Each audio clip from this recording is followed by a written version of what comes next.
رمضان غادر وأنت ستغادر هذه الدنيا.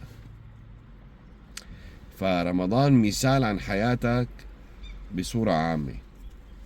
لك عمر معين ستعيش إلى أجل، وهذا الأجل مذكور ومعلوم عند الله سبحانه وتعالى في لوح محفوظ.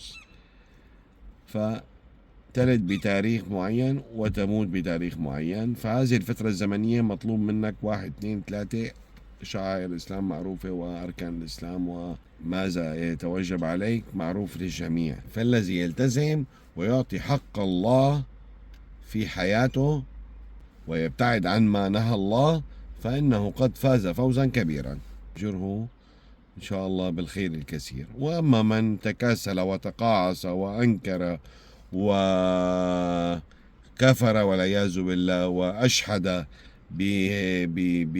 والله إنه يشحد بحق نفسه، شرع الله هو الخير لنا جميعا، وأن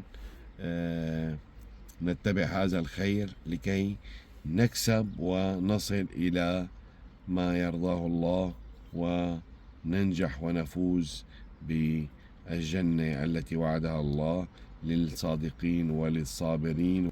نسأل الله أن يتجاوز عن خطايانا وسيئاتنا وأن يكرمنا بكرمه، ودمتم جميعا بألف ألف خير.